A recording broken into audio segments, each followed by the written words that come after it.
Where do you need the most work? Is it your mindset?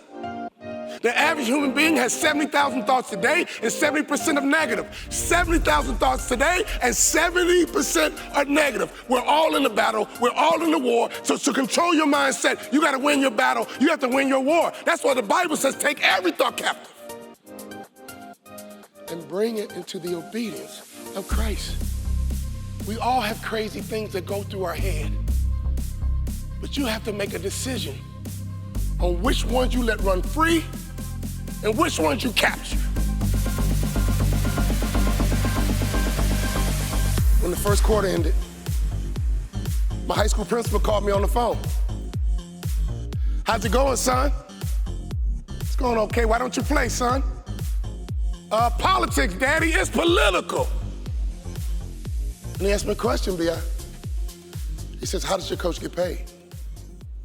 I said, I guess he gets paid to win, and if we graduate, it's a bonus, I guess. He said, son, if your coach gets paid to win, won't he play the players that give him the best chance to win? Dad, is mom home? He said, son, you told me when you left Chicago you're going to graduate in 4 years. You told me you're going to play in the NBA. And you told me you're going to make more money in business than you did in sports. You chose Minnesota. Make it work. You chose B.I. Make it work. You chose him as a husband. You chose her as a wife. My wife and I have been married 32 years.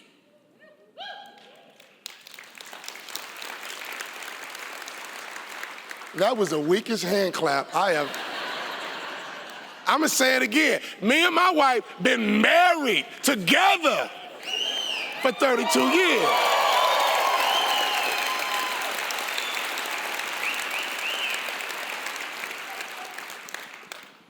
And he asked me a question. And by the way, how's school? Gotta go, Dad, bad connection, gotta go. He said, are you looking at your goal sheet like I taught you? Every day in high school, my high school principal believed if you take out your goal sheet and look at them every single day, you'll develop good habits and good rituals. If you keep your vision right in front of you, in fact, it's biblical. Write your vision plain upon tablets so it can be seen by men, and that man is you. Write your vision plain upon tablets so it can be seen by women, and that women or that woman is you. Are you looking at your goal sheet every single day like I taught you? Adversity hit and I lost focus. Adversity hit and I got discouraged. Adversity hit and I stopped dreaming. And I stopped doing. Some of you guys here say, man, I was doing great, until COVID. I have never seen more people blame more stuff on COVID in my life. That was like 5 years ago, right? You know, we were rolling, man, but you know, COVID. You know what? I just gained 60 pounds, but you know what, COVID. Man, you know, me and my wife just separated, you know, COVID. Right? I'm on my way to AA. COVID, right? At some point, we gotta stop dreaming and start doing. I stumbled through my dorm and I found that sheet of paper that I used to look at in high school. It was wrinkled, and I taped it to my mirror. And just like I did in high school, just like my high school principal taught me, I recited my life goals out loud. And it was painful. I'm gonna graduate college in 4 years. I hadn't been to class in a month. I'm gonna play in the NBA. My freshman year, I don't play a lick. and I'm gonna make more money in business than I did in sports. The first time I recited it, I had tears in my eyes. But each day I looked at my goal sheet, and just like my high school principal said, I got more and more convicted. I got more and more confident. And I began to recite it out loud. I'm gonna graduate college in 4 years. I'm gonna play in the NBA. And I'm gonna make more money in business than I did in sports. And I went to my college basketball coach, and I said, Coach, what do I need to do to play in the NBA? He laughed and said, son, you don't play for me. See, where you are in life is a point of reference. That's all it is. Wherever you are in life right now is a point of reference. You have to remember what you said you're gonna do. You have to remember who you said you're gonna be. Adversity happens, life happens. The worst thing you can do is be realistic. I just spoke to the Gopher football team Thursday, and PJ Fleck has a slogan say, be delusional. That's his mantra this year, be delusional. Don't care what nobody else says, don't say what they think. What do we wanna be? Who do we wanna do? He's teaching his team how to dream.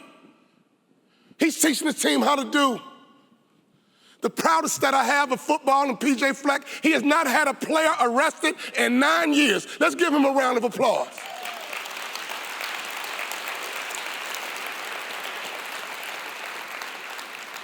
That is incredible.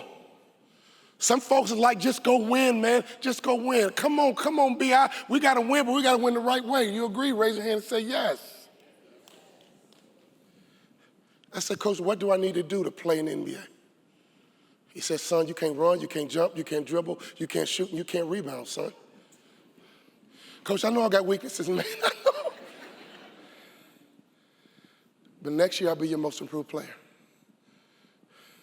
Next year, I'm gonna come back bigger, stronger, and faster. In my off season, I worked in my work. In my off season, I got in the weight room. In my off season, I worked on my mindset.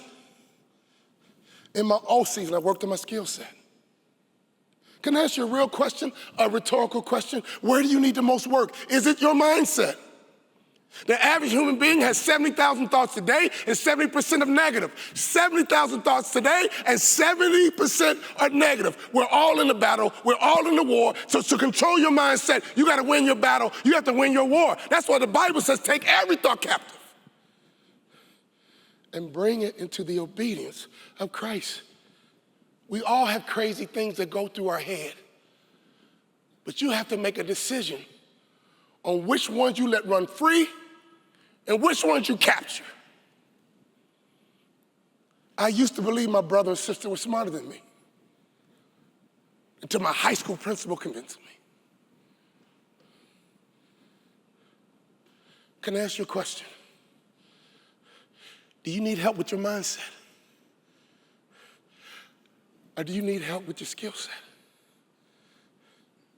Those are the two ways that we become elite. Michael Jordan had elite mindset, he had elite skill set. Tom Brady, elite mindset, elite skill set. Where do you need the most work? Is it your mindset? Or is it your skill set? In sports, we have what we call an off season. An off season is not when you work in your business, it's when you work on your business. I learned how to become elite. It's the only two things that matter. You gotta look in that mirror and you gotta be honest. You can't be afraid to go to your boss, to go to your leader and say, hey, what do I need to do to be elite? What do I need to do to get to the next level? What do I need to do to get promoted? What do I need to do to get off this pip? A pip can be your best friend. My coach looked me in the eye and said, you can't run, you can't jump, you can't dribble, you can't shoot, and you can't rebound, son, based on NBA standards. But this off season, you gotta work, son.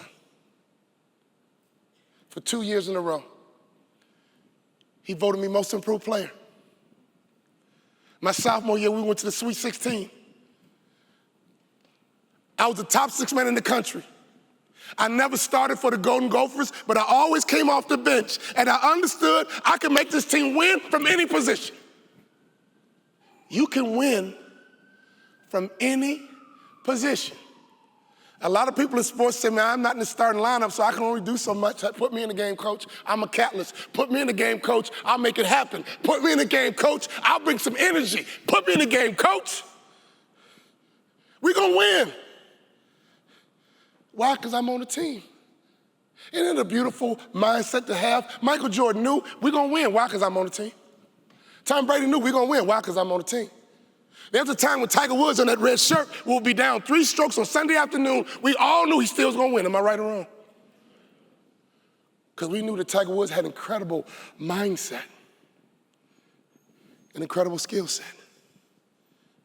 You should have the same attitude. We're going to win because I'm on the team.